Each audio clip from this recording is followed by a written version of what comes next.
మీరు ఎలా నన్ను పాప అంటారు అని మీరు నన్ను అడగొచ్చు. అయితే నేను ఒక 2-3 మాటలు చెప్పిన తర్వాత ఈ మాట మీరు నాకు చెప్పొచ్చు. మొట్టమొదటి మాట ఏంటి అని అంటే, మనిషి పాపి అని మనకి ఎలా తెలుస్తుంది అని అంటే, బైబిల్ గ్రంథం ఇలా చెప్తూ ఉంది. ఏమందో తెలుసండి, మనిషికంట ఒక సమస్య ఉందంట. ఏంటి ఆ సమస్య అని అంటే, మానవుడు మేలు చేయగోరుతాడు కానీ మేలు చేయలేడంట. మానవుడు కీడు చేయకూడదని అనుకుంటాడు కానీ కీడే చేస్తాడంట. మరలా చెప్తున్నాను, మానవుడు మేలు చేయగోరుతాడు కానీ మేలు చేయలేడు. మానవుడు కీడు చేయకోరడు కానీ కీడే చేస్తాడు. అంటే మానవుడు కోరుకున్నది చేయలేడు, కోరుకున్నదే చేస్తాడు. ఇది ప్రతి మానవునికి ఉన్న సమస్య, ప్రతి మానవుల్లో ఉన్న సమస్య. ఇదేదో ఒక మతానికి, ఒక కులానికి, ఒక జాతికి, ఒక ప్రాంతానికి ఉన్న సమస్య కాదు. విశ్వమంతటా మానవాళ్ళందరికీ ఉన్న సమస్య ఇదే. ఇది ఎందుకు వచ్చింది అని అంటే, బైబిల్ గ్రంథం చెప్తూ ఉంది, మానవుడు పాపానికి బానిస కాబట్టి. అందుకనే మీరు మనిషి ముందు మంచి పెట్టండి, మనిషి ముందు చెడు పెట్టండి. మంచి తెలుసు, చెడు తెలుసు, ఇది చెయ్యాలని తెలుసు, ఇది చేయకూడదని తెలుసు, ఇది చేస్తే మేలు జరుగుతుందని తెలుసు, ఇది చేస్తే మేలు కాదు కీడు జరుగుతుందని తెలుసు. అయినా కానీ మానవుడు ఏం కోరుకుంటాడో తెలుసండి, చెడునే కోరుకొని చెడునే చేస్తాడు. కోరుకున్న మంచిని మాత్రం విడిచిపెట్టేసి ఆ మంచిని పక్కన పెట్టి తన మార్గాన్ని తను వెళ్ళిపోతూ ఉంటాడు. కారణం, మానవుడు పాపానికి దాసుడు. ఇంకా నేను మరికొన్ని మాటలు చెప్తాను. మీరు ఎప్పుడన్నా కానీ ఒంటరిగా ఉన్నప్పుడు, ఒకవేళ ఇప్పటి వరకు ఒంటరిగా లేకపోతే ఈ రోజన్నా రాత్రి ఒకసారి ఒంటరిగా కూర్చోండి. మీ తలంపులు అంటే మీకు వచ్చే ఆలోచనల గురించి మీరు ఎప్పుడైనా ఆలోచించారా? రోజు చాలా ఆలోచనలు తలలోనికి వస్తాయి కదా. పొద్దున లేచినప్పటి నుంచి రాత్రి వరకు చాలా విషయాలు మీరు ఆలోచిస్తూ ఉంటారు కదా. మీరు ఆలోచించే ఆలోచనలో మంచి ఆలోచనలు ఎన్ని ఉన్నాయి చెప్పండి. మీ ఆలోచనల్లో చాలాసార్లు మానవులుగా మనం ఊహిస్తూ ఉంటాం, ఇలా ఉంటే బాగుంటది, అలా ఉంటే బాగుంటది అని చాలా ఊహలు మనం కంటూ ఉంటాం కదా, కళ్ళు కంటూ ఉంటాం కదా. ఈ ఊహలలో ఎన్ని ఊహలు సరైన ఊహలు? చాలాసార్లు యవనస్తులు ఇక్కడ ఉన్నారు కాబట్టి నేను చెప్తున్నాను, మీ చేతుల్లో సెల్ ఫోన్ ఉంటుంది. ఈ సెల్ ఫోన్ పట్టుకొని ఏం చేస్తారు అని అంటే, చాలా మంది వారు ఎవ్వరూ లేని ప్లేసులు వెతుక్కుంటూ ఉంటారు. ఏ మేడ మీదనో, ఏ చెట్టు కిందనో, ఏ రోడ్డు మీదనో, కొంతమంది అయితే అసహ్యంగా బాత్రూంలోనో కూర్చొని ఈ ఫోన్తో ఏం చేస్తూ ఉంటారు అని అంటే, అశ్లీలమైన చిత్రాలను చూస్తూ, అశ్లీలమైన వీడియోలను చూస్తూ, ఇంకొకరి తల్లిని, ఇంకొకరి చెల్లిని, ఇంకొకరి రక్త సంబంధుల్ని ఏం చేస్తారు అని అంటే తప్పుగా చూడటానికి ఇష్టపడుతూ ఉంటారు. మరి కొంతమంది అయితే వారి కోపం చేత ఎదుటి వ్యక్తిని నానా మాటలు అంటూ ఉంటారు. వారి నోరు ఎదుటి వ్యక్తికి ఏం చేస్తూ ఉంటది అని అంటే గాయం చేస్తూనే ఉంటది. మరి కొంతమంది అయితే ఇంకొకరు దాన్ని ఆశించి, నాకు అది లేదే, ఎదుటి వ్యక్తికి అది ఉందే, అది ఎలాగన్నా నేను సంపాదించుకోవాలని ఆ వ్యక్తిని మోసం చేయడానికి, అబద్ధాలు చెప్పడానికి, చీట్ చేయడానికి ఇష్టపడుతూ ఉంటారు. మరి మనుషులుగా ఇవన్నీ చేస్తూ కూడా ఏమంటాము అని అంటే, మనిషి ఎవరంటాం మనం? మంచోడు. మనిషిలో ఏమి లేదు, పాపం లేదు. మనిషిలో ఏమి లేదు అనంటే తప్పు లేదు. మనిషి ఎవరు అనంటే నీతిమంతుడని చెప్తాం. కానీ మనిషి పాపి, పాపానికి దాసుడు. కాబట్టి మానవుడు మేలు చేయాలనుకుంటాడు, మేలు చేయలేడు. కీడు చేయకూడదు అనుకుంటాడు, కీడే చేస్తాడు. ఒక ఆయన చంద్రమండలాన్ని 2 సార్లు ఎక్కి ఆ చంద్రమండలం పైన అమెరికా దేశపు జెండాని పాతాడు. 2 సార్లు చంద్రమండలాన్ని ఎక్కి అమెరికా దేశపు జెండాని ఆ చంద్రమండలం పైన పాతి ఆయన భూమి మీదకి వస్తే, ఆయన్ని చూసి చాలా మంది ఆశ్చర్యంగా చప్పట్లు కొడుతూ, ఆయన్ని చూసి ప్రపంచంలో ఎంత మగాడు లేడు, ఎంత గనుడు లేడు, ఎంత గొప్పవాడు లేడన్నట్టుగా నోళ్ళు వెళ్ళపెట్టి ఆశ్చర్యంగా చూస్తూ ఉంటే, ఆయన చాలా మంది ప్రశ్నించారు. ఏమని ప్రశ్నించారో తెలుసండి? బాబు, మీ అంత గొప్పవాడు లేడు, మీరు ప్రపంచంలో మనుషులందరికన్నా గొప్పది సాధించారు, ఇంకా మీరు సాధించాల్సింది ఏమైనా ఉందా అనంటే, ఆయన మెల్లగా నోరు తెరిచి కన్నీళ్లు విడుస్తూ బాధపడుతూ ఏమన్నాడో తెలుసండి? I have conquered the moon, but I could not conquer my heart. నేను చంద్రమండలాన్ని జయించాను గాని నా హృదయాన్ని నేను జయించలేకపోయాను అన్నాడు ఆయన. అని చెప్పి అక్కడతో ఆపేయకుండా ఏమన్నాడో తెలుసండి, నిన్నటి రాత్రి నేను ఆత్మహత్యను చేసుకుందాం అనుకున్నానని అందరికీ ఓపెన్ గా చెప్పాడు. ఎందుకొరకు అనంటే మనిషి ఎన్నన్నా సాధించవచ్చు, డబ్బు సంపాదించవచ్చు, ఆస్తి సంపాదించవచ్చు, పేరు సంపాదించవచ్చు, ఈ భూమి మీద తనకు కావలసినవన్నీ సంపాదించవచ్చు, బంధువుల్ని మిత్రుల్ని తను కోరుకున్నదంతా సంపాదించిన మనిషి ఒంటరిగా కూర్చొని తన హృదయం వైపు చూసి తన హృదయంలో జరుగుతున్న దాన్ని చూస్తే అప్పుడు మనిషికి ఏం అర్థమవుతుందో తెలుసండి, ఒక విషయం చాలా స్పష్టంగా అర్థమవుతుంది. మనిషి అన్ని జయించినా గాని పాపాన్ని జయించలేదు. ఎందుకొరకు అనంటే మనిషి పాపానికి బానిస. ఇది నా మొదటి విషయం. రెండో విషయం చెప్తాను. ఇందాక పాస్టర్ గారు చెప్పారు గ్రీటింగ్స్ చెప్పినప్పుడు, మనిషి పాపానికి మాత్రమే కాదు కానీ మరణానికి మనిషి బానిస. మరలా చెప్తున్నాను, పాపానికి మాత్రమే కాదు కానీ మనిషి మరణానికి బానిస. ఈ భూమి మీద మరణాన్ని గురించి చాలా తక్కువ మంది ఆలోచిస్తారు. కానీ గొప్ప సంగతి ఏంటంటే 2020 సంవత్సరం ప్రతి మనిషిని కూడాను మరణం గురించి ఆలోచింపజేసింది. చిన్న పెద్ద అందరినీ కూడాను చావు గురించి ఆలోచింపజేసింది. చావంటే ఏంటో రుచి చూపించిన సంవత్సరం ఈ 2020 సంవత్సరం. కాబట్టి నేను చావుని గురించి ఒక 3 మాటలు చెప్తాను. సాధారణంగా మనుషులంగా మనం చూసే చావు ఏంటో తెలుసండి, భౌతికమైన చావు. అంటే మనిషి ఈ దేహాన్ని ఆత్మ విడిచిపెట్టడం అనేది సాధారణంగా మనకందరికీ తెలిసిన చావు. బట్ ఇది కాకుండా మనిషికి మరొక 2 మరణాలు ఉన్నాయి. వాటిని గురించి కూడా నేను చెప్తాను. బైబిల్ గ్రంథం చెప్తూ ఉంది, మానవుడు మొట్టమొదటిగా ఆత్మీయంగా చనిపోయాడు. అంటే మానవుడు అంతరంగంలో చనిపోయాడు. ఈ అంతరంగంలో చనిపోవటం అంటే అర్థం ఏంటి అనంటే, దేవుడు ఏ దేవుడైతే ఆకాశాన్ని, ఏ దేవుడైతే సూర్యుడిని, చంద్రుడిని, నక్షత్రాలని, ఏ దేవుడైతే మనం చూస్తున్న ఈ సృష్టి అంతటిని, విశ్వం అంతటిని చేశాడో ఆ దేవుడు మనిషిని తన చేత్తో చేసి, ఆ దేవుడు మనిషి యొక్క నాసికా రంధ్రాల్లో తన ఊపిరిని విడిచిపెట్టి నీవు నా కుమారుడు అని మనిషితో చెబితే ఆ మనిషి దేవునికి నచ్చకుండా పాపం చేసినప్పుడు ఆ దేవుడు మనిషితో చెప్పిన మాట ఏంటో తెలుసండి, నీవు మరణిస్తావన్నాడు. ఆ మరణిస్తావన్నప్పుడు ఆ వ్యక్తికి జరిగిన విషయం ఏంటి అనంటే, దేవునితో ఈ వ్యక్తికి సంబంధం అనేది తెగిపోయింది. మానవుడు దేవునితో సంబంధం లేనివాడైపోయాడు. దీనినే బైబిల్ గ్రంథం ఏమంటుంది అనంటే ఆత్మీయమైన మరణం అని బైబిల్ గ్రంథం చెప్తూ ఉంది. మీకు తల్లి, తండ్రి, మీకు చాలా మంది బంధువులు ఉండొచ్చు కదా.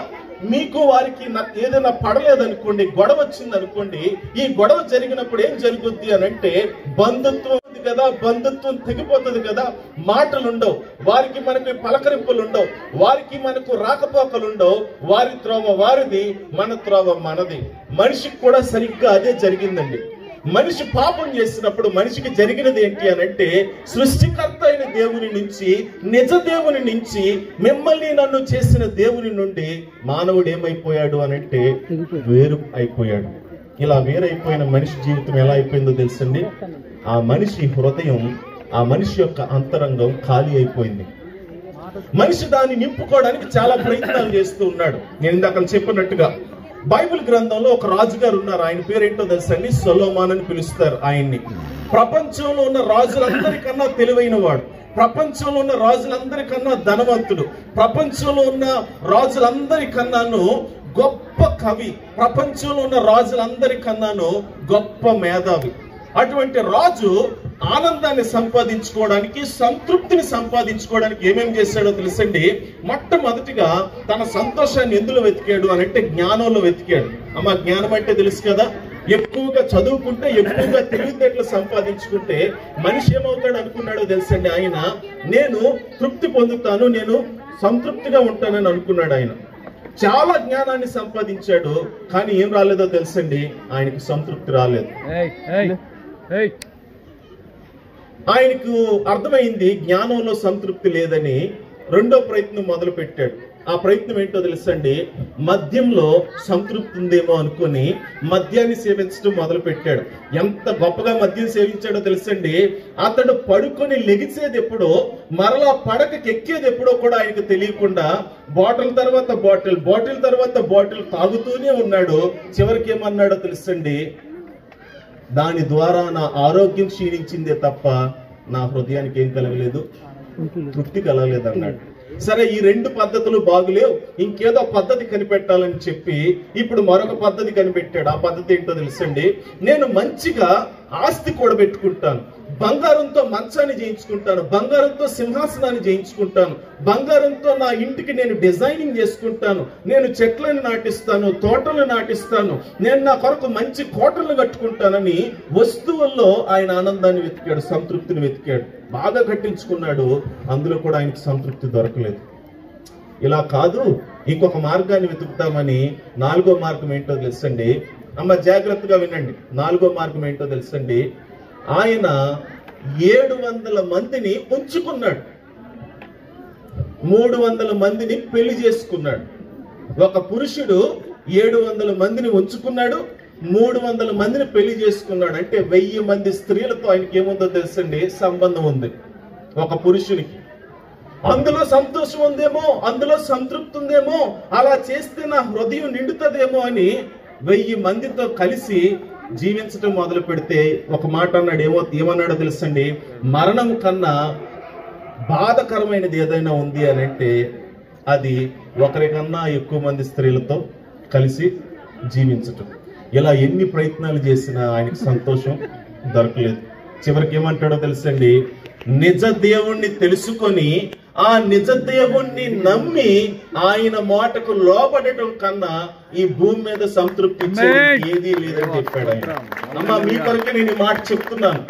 ఏదో వచ్చి 4 పాటలు పాడి 2 డాన్సులు వేసి మిమ్మల్ని అందరినీ ఎంటర్టైన్ చేసి ఇక్కడి నుంచి వెళ్ళిపోవడానికి కాదు ఈ కార్యక్రమం. జీవిత సత్యాలను చెప్పడానికి ఈ కార్యక్రమం. మీకు కూడా చాలా చేస్తూ ఉంటారు మీ జీవితంలో, కానీ ఒంటరిగా ఉన్నప్పుడు లోపలేదో తెలియని లోటు. జీవితానికి అర్థం ఏంటి, మానవ పుట్టుకకు అర్థం ఏంటి, ఎందుకు మనిషి పుట్టాడు, ఎందుకు మనిషి చనిపోతున్నాడు అనే ప్రశ్నలు కొన్నిసార్లు సమాధానం దొరకదు. సమాధానం ఏంటో తెలుసండి, నిన్ను సృష్టించిన సృష్టికర్తను నీవు కలుసుకున్నప్పుడు, నిన్ను సృష్టించిన సృష్టికర్తను నీవు తెలుసుకున్నప్పుడు నీ జీవితంలో నిజమైన సంతోషం, నిజమైన సంతృప్తి వస్తూ ఉంది. ఇది మొదటి మరణం, మానవుడు దేవుని నుండి వేరైపోయాడు. 2వ మరణం ఏంటో తెలుసండి, భౌతిక మరణం. అది మనం అందరికీ తెలుసు, అందరం చూస్తూనే ఉంటాం. దీనికి వయసుతో, జ్ఞానంతో, బలంతో, ఆరోగ్యంతో, ఆస్తిపాస్తులతో సంబంధం లేదు. ధనవంతుడు చచ్చిపోతాడు, ధనం లేనివాడు చచ్చిపోతాడు, బలవంతుడు చచ్చిపోతాడు, బలం లేనివాడు చచ్చిపోతాడు, జ్ఞానవంతుడు చనిపోతాడు, అజ్ఞాని చనిపోతాడు, ఆస్తిపరుడు చచ్చిపోతాడు, అడుక్కునేవాడు చచ్చిపోతాడు. మీకేమున్నా చచ్చిపోతారు, ఏమి లేకపోయినా చచ్చిపోతారు. ఒక ఆయన ఏమన్నాడు తెలుసండి, death is a perfect equaliser అన్నాడు ఆయన. అంటే చావు అనేది మనుషులందరినీ కూడా సమాంతరం చేస్తుందంట, అందరినీ ఒకే స్థలానికి తీసుకొస్తుందంట, అందరినీ మట్టిలో కలుపుతుందంట. ఇది మన అందరికీ తెలుసు. దీన్ని జయించిన వారు ఎవరూ లేరు. ఉన్నారా? నా దగ్గరకు రావద్దు, నీవు నన్ను ముట్టుకొనివ్వను, నువ్వు నన్ను ఎప్పటికీ తాకలేవు అని మరణం నుంచి తప్పించుకున్న వారిని ఒక్కరిని చూపించండి చరిత్రలో. యేసు ప్రభు తప్ప ఏ ఒక్కడూ లేడు. దేవుళ్ళు అనబడిన వారు, దేవతలు అనబడిన వారు, గొప్పవారు అనబడిన వారు, బలవంతులు అనబడిన వారు, ధనవంతులు అనబడిన వారు, రాజ్యాలను జయించిన వారు చాలా మంది ఉన్నారు. కానీ ప్రతి ఒక్కరూ కూడాను మరణం ముందు తల వంచిన వారే గాని మరణం ముందు తల ఎత్తి నీవు నన్ను జయించలేవని చెప్పిన వారు ఒక్కరూ లేరు, యేసుక్రీస్తు తప్ప. అందుకని నేనేమన్నాను అనంటే, మానవుడు మరణానికి బానిస.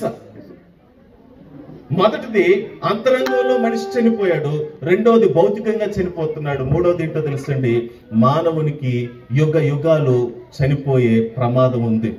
చాలా మంది ఏమనుకున్నారో తెలుసండి, కన్ను మూసేస్తే ఇక్కడతో ఈ జీవితం అయిపోయింది, ఇక జీవితం లేదనుకుంటున్నారు చాలా మంది. ఈ భూమి మీద ఉన్నంతసేపు బాగా బ్రతికితే, ఒక ఇల్లు కట్టుకుంటే, ఒక కారు కొనుక్కుంటే, మంచిగా పిల్లల్ని సెటిల్ చేసేస్తే మన జీవితం అయిపోయింది, ఇక చచ్చిపోయేటప్పుడు హ్యాపీగా చచ్చిపోవచ్చు అనుకుంటున్నారు చాలా మంది.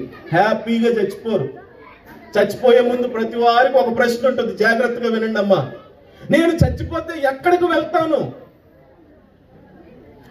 ఇంత బాగా బ్రతికి, ఇంత బాగా జీవించి, ఇంత బాగా నేను నా కుటుంబాన్ని కట్టుకొని, ఇంత ఆలోచించి, ఇంత జీవితం జీవించి రేపు పొద్దున్న కన్ను మూస్తే ఎక్కడికి వెళ్తాను? ఎప్పుడైనా ఆలోచించారా? ఇక్కడతో మనిషి జీవితం అయిపోద్ది అనుకుంటున్నారా? బైబిల్ గ్రంథం చెప్తుంది, మనిషి కన్ను మూసిన తర్వాత తన ఎదుటిగా 2 ద్వారాలు ఉంటాయి, 2 మార్గాలు ఉంటాయి, 2 గమ్యాలు ఉంటాయి. ఒక గమ్యం ఏంటో, ఒక మార్గం ఏంటో, ఒక ద్వారం ఏంటో తెలుసండి. దానిని బైబిల్ గ్రంథం చెబుతూ ఉంది నరకం. అందరికీ తెలుసు, అన్ని మతాలకి తెలిసి ఇది ఉందని. ఒక బైబిల్ మాత్రమే బోధించట్లేదు. యుగ యుగాలు మనిషి అగ్నిలో కాలే స్థలం అనేది ఒకటి ఉంది. అది నిజమైన మరణం. భౌతిక మరణం పెద్ద మరణం ఏం కాదు. యుగ యుగాలు అనంతం వరకు కూడాను మనిషి అగ్నిలో కాలే స్థలం ఒకటి ఉంది. కారణం ఏంటి అనంటే, మనిషి పాపం చేసినందుకు మరణాన్ని అనుభవిస్తున్నాడు. ఈ మరణానికి మనిషి దాసుడైపోయాడు. ఈ దాసత్వం నుంచి మనిషి విడిపించబడకపోతే చనిపోయే లోపే తను వెళ్లే గమ్యం ఏంటో తెలుసండి, నరకం. ఇంకో గమ్యం ఉంది, ఇంకో స్థలం ఉంది. అదేంటో తెలుసండి, నిత్యత్వం, పరలోకం, దేవునితో యుగ యుగాలు ఆయన పిల్లల్లాగా జీవించటం. దాన్ని మనం ఏమంటాము అనంటే స్వర్గం. అయితే మనిషి ఈ భూమి మీద బ్రతికినప్పుడు ఏం చేస్తూ ఉన్నాడో తెలుసండి, పాపానికి మరణానికి బానిసగా బ్రతుకుతున్నాడు, జయించలేకపోతూ ఉన్నాడు. నేను ముందు చెప్పినట్టుగా మనిషి ఈ పాపానికి మరణానికి ఏమైపోతున్నాడు అంటే దాసుడైపోయి దానికి సేవ చేస్తూ ఉన్నాడే గాని దాన్ని జయించి తన స్వతంత్రతను తాను తెచ్చుకోలేకపోతూ ఉన్నాడు. 3వ విషయం చెప్తాను. మనిషి మతానికి బానిస. మనిషి మతానికి బానిసగా ఉన్నాడు, మానవ ఆచారాలకు బానిసగా ఉన్నాడు. ఈ మాట అంటే చాలా మంది కోపం వస్తుంది, కానీ నేను చెప్పాల్సిందే. మతం అంటే ఏంటో తెలుసండి, మనిషి యొక్క మదిలో నుండి పుట్టింది మతం. నేను ఇప్పుడు 2 సమస్యల గురించి చెప్పాను కదా, మనిషి పాపానికి బానిస, మనిషి మరణానికి బానిస అని. ఇప్పుడు ఇందులో నుంచి తప్పించుకోవడానికి మనిషి ఏం చేశాడో తెలుసండి, ఒక పద్ధతిని కనిపెట్టాడు. అదేంటి అనంటే, మనిషి అనేవాడు ఇలా జీవిస్తే, ఇలా ఉంటే, ఇలా ప్రవర్తిస్తే, ఇలా నడిస్తే మనిషి ఏమైపోతాడు అనంటే ఈ బానిసత్వంలో నుంచి తప్పించుకోవచ్చని కొన్ని రూల్స్ అండ్ రెగ్యులేషన్స్ పెట్టారు మానవులే. దీన్ని పూజించండి, దీన్ని ఆరాధించండి, మీరు ఇలా బ్రతకండి, మీరు ఇలా బట్టలు వేసుకోండి, మీరు ఇలా నడవండి, మీరు ఇలా తినండి అని చెప్పి మనుషులు ఏం చేశారు అనంటే మనుషుల కొరకు కొన్ని ఆచారాలను, కొన్ని పద్ధతులను, కొన్ని విధి విధానాలను చేసి దాన్ని ఏమన్నారు అనంటే మతం అని పేరు పెట్టారు. దాన్ని పాటిస్తే మనిషికి ఏమొస్తుందని చెప్పారు అనంటే మోక్షం వస్తుందని చెప్పారు. మీకు ఒక ఉదాహరణ చెప్తాను, జాగ్రత్తగా వినండి. ఒక ఊబిలో ఒక ఆయన పడిపోయాడు, ఇంకొక ఆయన పక్కన నిలవబడ్డాడు. ఈ పడిపోయిన ఆయనకి ఏం తెలుసు అనంటే ఊబంటే ఏంటో తెలుసు, అనుభవిస్తున్నాడు కాబట్టి. అది లోపల తనని ఎలా లాగుతూ ఉందో తనకు తెలుసు. బయట ఒక ఆయన ఉన్నాడు, ఆయన ఎప్పుడు ఊబిలో పడలేదు, ఆయనకి ఊబంటే ఏంటో తెలియదు. అది ఎంత బలమైనదో, అది ఎంత గట్టిగా మనిషిని పట్టుకుంటుందో, క్రిందకు లాగుతూ ఉంటుందో అది ఎప్పుడు అనుభవించలేదు ఆయన. కాబట్టి పైన మనిషి ఏం చేస్తున్నాడో తెలుసండి, ఒక చెట్టు ఆకు కొమ్మను తెంపి ఇలా ఇచ్చి పట్టుకొని బయటకు వచ్చారా అంటున్నాడు. ఇది నువ్వు పట్టుకుంటే బయటకు వచ్చేస్తావు అన్నాడు. వచ్చేస్తాడా? వీడేమనుకుంటున్నాడు, అక్కడ ఉన్నాడు, ఒక ఆకిస్తే పట్టుకుంటాడు, బయటకు వచ్చేస్తాడు అని అంటున్నాడు. మరొకసారి ఏం చేస్తాడో తెలుసండి, ఆయన ఇంత రాయి తీసుకుని, ఇదిగో నేను నీకు రాయిస్తున్నాను, ఈ రాయితో నువ్వేం చేయనంటే దాన్ని నేలకేసి కొడుతూ బయటకు వచ్చేయని ఇంత బండరాయిని ఇచ్చాడు. దాని మీద నిలబడి వచ్చేయమని. ఇంత బండరాయిని ఇసిరితే మనిషి ఏమవుతాడు? ఊబిలో ఉన్నవాడు పైకి వస్తాడా? మరి కొంచెం ఏమవుతాడు? లోపలికి వెళ్తాడు. నిజంగా ఊబంటే ఏంటో తెలిసి, దాని లోతేంటో తెలిసి, దాని బలం ఏంటో తెలిసిన వాడు ఏం చేయాలో తెలుసండి, సూత్రాలు చెప్పకూడదు. అతనికి ఏంటి అనంటే ఇది చెయ్యు అది చెయ్యి అని చెప్పకూడదు. అతనికి చేయాల్సింది ఏంటి అనంటే బయటికి రావటానికి ఒక మార్గాన్ని ఏర్పాటు చేయాలి. ఒక తాడు తీసుకొచ్చి అతని చేతికి ఇచ్చి దాన్ని పట్టుకో, నేను నిన్ను లాగుతానని చెప్పి ఇతను కష్టపడాలి, కానీ తనకు తాను ఏమీ చేసుకోలేడు. మతం అంటే ఏంటో తెలుసండి, మనిషి తనను తాను ఎలా రక్షించుకోవాలో చెప్పేది మతం. యేసు ప్రభు ఎవరో తెలుసండి, క్రైస్తవ్యం ఏంటో తెలుసండి, మనిషి తనను తాను ఎలా రక్షించుకోవాలో చెప్పేది క్రైస్తవ్యం కాదు. క్రైస్తవ్యం ఏంటో తెలుసండి, దేవుడు మనిషిని ఎలా రక్షిస్తాడో చెప్పేది క్రైస్తవ్యం. అందుకని యేసు ప్రభు ఈ లోకానికి వచ్చినప్పుడు ఏమన్నాడో తెలుసండి, నేనే మార్గం, నేనే సత్యం, నేనే జీవం, నా ద్వారానే పరలోకానికి మార్గం అన్నాడు ఆయన. యేసు ప్రభు ఈ లోకానికి వచ్చినప్పుడు మనుషులకు ఆచారాలు నేర్పించలేదు, మనుషులకు పద్ధతులు నేర్పించలేదు, మనుషులకు ఆయన ఇలా చేయండి, ఇలా చేయకూడదు, ఇలా బ్రతకాలి, ఇలా బ్రతకూడదని నైతిక విలువలు నేర్పించలేదు. ఆయన నేర్పించింది ఏంటో తెలుసండి, నేను మీకు నిత్య జీవాన్ని ఇస్తాను, నన్ను వెంబడించండి అని చెప్పాడు ఆయన. 3 బానిసత్వాల గురించి చెప్పాను. మొదటిది మనిషి పాపానికి బానిస, రెండవది మనిషి మరణానికి బానిస, మూడవది మనిషి ఈరోజు మతానికి బానిస. అయితే మీకు ఒక శుభవార్త చెప్తాను. క్రిస్మస్ ఏంటో తెలుసండి, ఈ బానిసత్వం నుంచి ఆయన విడిపించడానికి ఈ లోకానికి వచ్చాడు. అందుకనే క్రిస్మస్ అంటే ఏంటి అని అంటే సంతోషం, ఆనందం. నేనేమంటాను అనంటే ఈ స్టేజ్ సరిపోదు నిజానికి ఆ సంతోషాన్ని సెలబ్రేట్ చేసుకోవడానికి. నాకు తెలిసి ఈ ఊరే సరిపోదు, ఈ ప్రపంచమే సరిపోదు. మనం వేసే డాన్సులు సరిపోవు, మనం పాడే పాటలు సరిపోవు, ఈ మ్యూజిక్ ఇన్స్ట్రుమెంట్స్ సరిపోవు. క్రిస్మస్ లో అంత ఆనందం దాగి ఉంది. అదేంటో తెలుసండి, మనిషిని పాపం నుండి, మరణం నుండి, నరకం నుండి, మతం నుండి, ఆచారాలను విడిపించి మనిషిని దేవుడు తన చేత్తో పట్టుకొని పరలోకంలో పెట్టే సంతోషం. అంతకన్నా గొప్ప శుభవార్త, అంతకన్నా మంచి న్యూస్ ఇంకొకటి లేదండి. చివరికి ఒక మాట చెప్తున్నాను, జాగ్రత్తగా వినండి. ఈ లోకంలో చాలా మంది దేవుళ్ళు అనబడిన వారు, దేవతలు అనబడిన వారు చాలా మంది ఉన్నారు. మీకే తెలుసు, ప్రాణం పెట్టిన ఆయన, రక్తాన్ని కార్చిన ఆయన, మీకు బదులుగా చనిపోయిన ఆయన యేసుక్రీస్తు మాత్రమే. దేవుడు అనేవాడు యేసు ప్రభు లోకానికి వచ్చినప్పుడు ఏం చేయలేదో తెలుసండి, ఆయన సింహాసనాలను అధిష్ఠించలేదు, ఆయన ఏమి తన కొరకు రాజ్యాలను కట్టుకోలేదు, ఆయన తన కొరకు ఏమి గొప్ప గొప్ప కార్యాలు చేసుకోలేదు. ఆయన ఏం చేశాడో తెలుసండి, లోకానికి వచ్చినప్పుడు ఆయన పుట్టుకలో ఏముంది అంటే దీనత్వం ఉంది. ఆయన ఒక పశువుల పాక దగ్గర జన్మించాడు. ఆయన అంత మాత్రమే కాదు కానీ ఆయన పెరిగినప్పుడు ఒక వడ్రంగిగా ఆయన 30 సంవత్సరాలు పెరిగాడు. ఆయన చనిపోయినప్పుడు ఎలా చనిపోయాడో తెలుసండి, నగ్నంగా, ఒంటి మీద బట్టలు లేకుండా 2 కర్రలకు ఆయనను 3 మేకులతో కొట్టి మనుషులు చంపారు. దేవుడంటే ఇలా ఉంటాడా?